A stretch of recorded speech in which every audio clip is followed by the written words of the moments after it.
Alright, so starting off a little small here, this is a 1994 Jefferson Nickel that only weighs 2.14 grams. So all you guys gotta do is get you a cheap little coin scale to weigh your coins, and you would definitely be able to find different types of errors. This coin here sold for over $800. Next up is an interesting type of error coin. This is a 1978 Roosevelt Dime that was actually struck on a 1978 Dominican Republic 10-cent coin. And I'm going to show you what that coin looks like here in just 1 second. Alright, so we could see there on the front, if you actually look in Roosevelt's head there and the hair of the Roosevelt, you can see like a design of leaves, and this is where that design comes from. On the left side of this coin, you see those leaves, you see the shield in the middle, and you can clearly see that on the front, the obverse of the Roosevelt Dime as well. And that's why this dime here sold for over $4,000. Just a very simple error coin to always remember to look for when you're searching through half dollars from the bank. This is a 1972 Denver minted Kennedy half dollar that has the no FG initials on the reverse of the coin. So if we look there under the right leg of the eagle, you can clearly see that those initials are not there. Now be careful, get you guys a cheap little coin USB microscope, that way you guys can find this, because some of the FGs actually are still there. They're just very worn and you can't really see them maybe from a far distance, but with the microscope you may be able to see them. This one here does not have the FG initials, and that's why it sold for over $2,400. Next up is a very, very well-known coin. This is the 1969 San Francisco minted Lincoln cent that has a double die obverse. So doubling taking place on the front of the coin. You can see that in all the lettering, as well as the date there on the front of this Lincoln cent.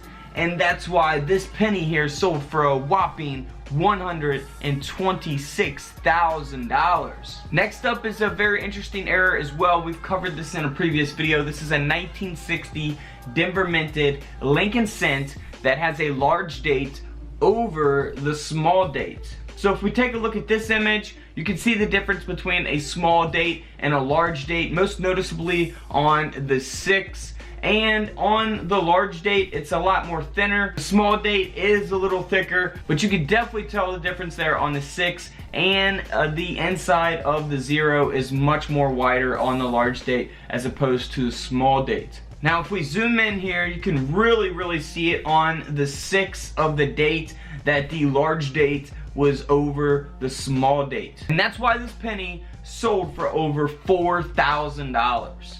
Next up is a 1952 Washington quarter. Now these could be on different dates as well, which I've covered in some of my quarter videos. If you haven't seen those yet, they are on my channel. So this is a San Francisco minted quarter, and it's a repunched mint mark. So here are a couple examples of what you want to be looking for. These are examples of 1952 San Francisco minted repunched mint marks. Those are two different types there, and that's why this quarter sold for over $2,500.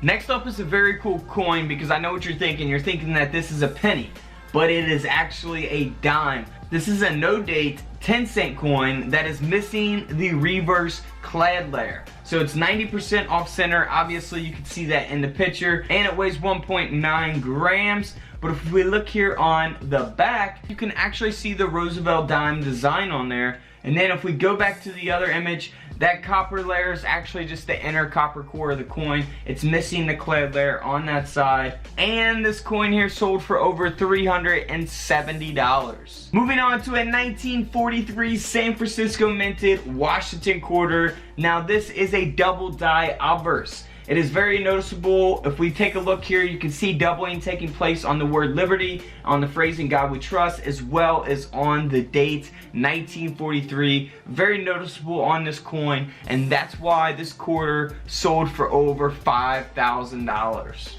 Moving on to a coin that you may think is damaged if you come across it. This is actually a 1999 Philadelphia minted Jefferson Nickel that has a blockage error on it. You can see that error taking place in the image displayed on the front and on the reverse of the coin, and that's why this nickel sold for over $180. Next up is a 2000 Philadelphia Mented Wounded Eagle Gold Dollar. Alright, so this dollar coin here has what's called the Wounded Eagle. If we zoom in there to like the stomach of the eagle there, you can see that arrow taking place. It almost looks like there's a spear going through the eagle. I know these coins are very common to find. You can get them from banks all the time in rolls. Definitely something easy to look for. May not even need a USB microscope for that. But this dollar coin here sold for over $5,000. This is Couch Collectibles, and this is where I disappear.